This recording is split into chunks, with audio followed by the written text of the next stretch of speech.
linear time is progression. Progression is like point A to point B. And then this is a whole program that is created by the four dimensional AI, by all these beings, by the dome, all these things. But when you move above that program and you like are anchoring a mindset, a consciousness of 5D, every beings, they live in cyclical time. As I told you before, like they don't live this day. Like they live cycles and they receive the download of what is going to be my cycle. If they not able to evolve out of the cycle, spiraling up, then they can project themselves into parallel life and live that parallel life for an instant and then come back into their current timeline. And it's in the way of astral travel. It's like we're going to be able to go there when we're going to merge astral traveling into dream realm with our physical body.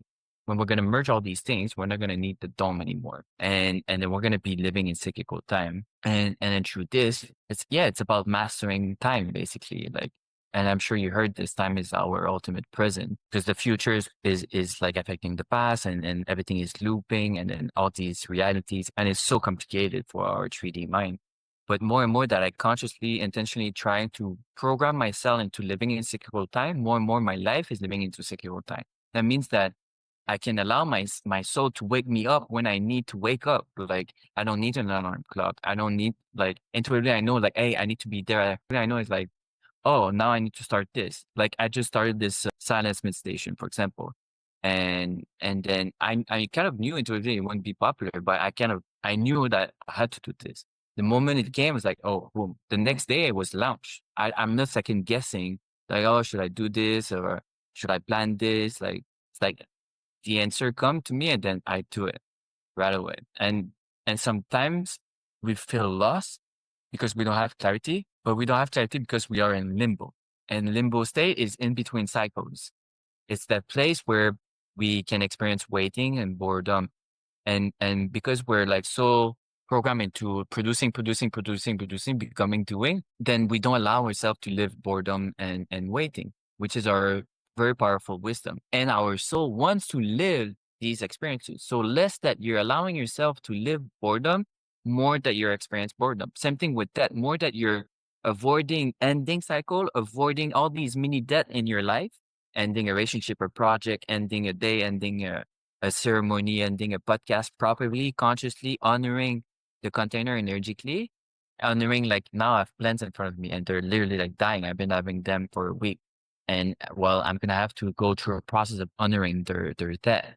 And I'm going to like give them back away to the universe, right? More I'm honoring that, and less I am creating death in physical death in my life. That's what I believe, because I'm facing that energy instead of avoiding it. So there's less and less decay. And I can see this in my people. They tell me all the time. Like I saw somebody like 1 month ago that I didn't see in 3 years. And he was like, what did you do? Like, what happened? Like, are you on mushroom right now? What's going on? Like, your eyes are like sparkling diamonds. Your white, the white is so white. And they're not always like that. But I also noticed that I'm like, whoa, what is this? My skin is different. My body feels different.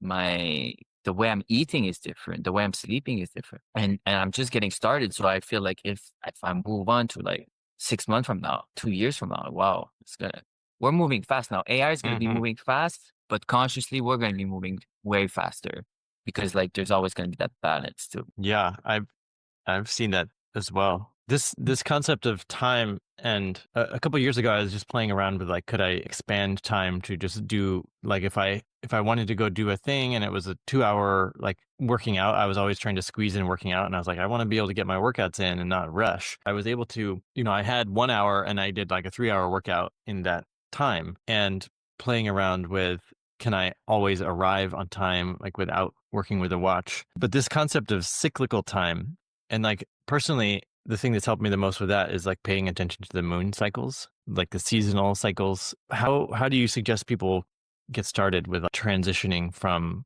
linear to cyclical for beginners? I believe it's about any process in life. So first, it's about understanding, logical reasoning. So it's about reading about it, listening about it.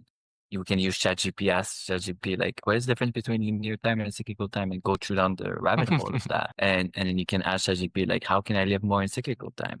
So this is a great exploration. After this, you need to embody it in your body. So in meditation, so you go in meditation and then you you visualize, you feel, you create in your mind in different realms. How does it feel to live in cyclical time? You set the intention with God to start living in cyclical time. You reboot yourself in cyclical time. You can visualize your cells turning into cyclical time. And then naturally after that is living it. But the living it, the integration is gonna be slow. So it's like you need to be patient with this. But it's gonna happen naturally if you set the whole program. Because basically we are programmers. But it's not only enough to program with the thoughts, you need to program also with the embodiment in the body. So that's when meditation come in hand. And then after this, you need to become like a living meditation. And that's the process with everything, whatever you're trying to accomplish or manifest.